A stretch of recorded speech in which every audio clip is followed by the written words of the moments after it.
I'm Morgan. Hi. I do have the clipboard, and I'm going to use that power to put myself first. Most of you don't want to go first anyways, right?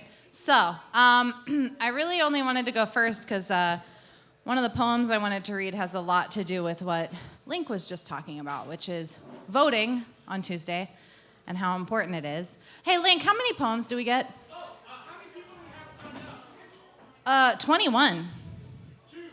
Two poems, everybody. So, anyways, my first poem is Other People's Shit. I've actually read this before. I read it before the 2020 elections, I believe.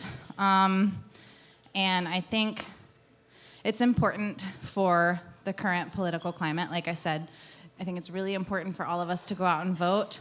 Our rights depend on it. If not your rights directly, then the rights of your loved ones or people that you don't even know that deserve to live happy lives also.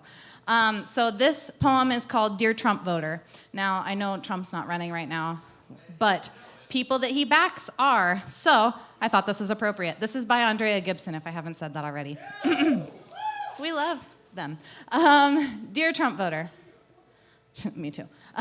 Dear Trump Voter. The Nazis built gas chambers, in part, to save the humanity of the firing squad.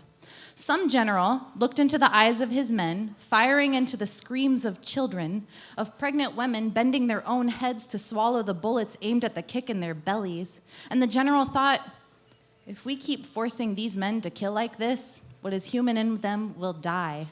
Their guilt will become ungovernable. The Holocaust needed its killers to believe that they were not the killers. As disgusting as it sounds, the gas chamber was not a product of recognizing human conscience. The gas chamber was a product of recognizing human conscience. Auschwitz murdered 6,000 people a day, and the murderer was Zyklon B, hydrogen cyanide. Nothing human in that name. Nobody's father bursting the lungs of millions clawing the concrete for God. But the gas chamber was not a Nazi invention. It is as American as apple pie to want to stretch the distance between the killer and the crime. To say you are not responsible for the child searching the smoke and the air for the shape of her mother's face. It was an American invention. The I wasn't there. The don't blame me. The I'm not racist, but... The first gas chamber was built in the Nevada desert on the stolen land of the Washoe people to murder a Chinese man without a white person's conscience having to carry the shame of his kill home. I know you take issue with me comparing Trump to Hitler. One, a failed painter who blamed the Jewish people for the beauty in his heart was too ugly to make. The other, a con artist with enough failed humanity to eye our dying planet and focus on Miss America's weight. I wish I didn't know what men who feel inadequate have in common, what they believe they are owed, the first blood of our bodies, or your vote. Your vote for a man who said he'd date his daughter if she wasn't already his.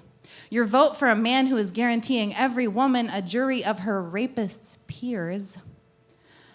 Your vote for a man who is filling the American pie with the apples in the throats of the girls in the wrong restrooms. Your vote for a man who has bet on people's lives that he can keep Muslim protests against ISIS out of the news. Your vote for a man promising to build a wall between the thirst and the river. A firing squad is a firing squad. In the history of the U.S., it was never more clear that a vote would be a bullet. There is no distance between you and the blood. The truth will not give an inch to the lie of innocence, to the ungovernable denial of anyone who continues to aim for the head while calling it making something great again. Thank you.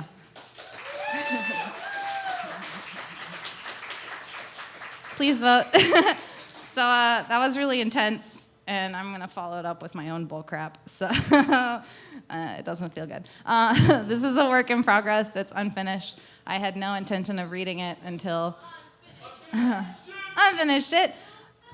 It does. I wasn't planning on reading it, but I always become randomly courageous at the Poetry Slam after I've had beer. What's it called when you are aware enough to recognize your worst traits, but can't figure out exactly how to correct them. You can recognize your bad habits in post, but not while you are performing them. I feel like if I were to sit myself down and give myself a performance review, every category would be marked needs improvement. See, the check engine light has been on for a long time, and I don't know how to address it. I've watched YouTube videos in a half-hearted attempt to diagnose and repair, but to be honest, I have never been really handy, so I ignore it instead. I hope it will miraculously turn off one day. I color over the light in Sharpie so I can't see it anymore, so it can't add to the anxiety pile. Every time I catch myself careening towards self-destruction, I manage to hit the brakes in time, but my brake pads are so worn down, and I'm terrified of going to the mechanic and finding out that more things are wrong than I can afford to fix. So I continue driving on, pretending I don't know that one day I will put myself in true danger, that I could put others in true danger. And that might be my most toxic trait of all. Thank you, I'm Morgan, and I'm gonna stay right here.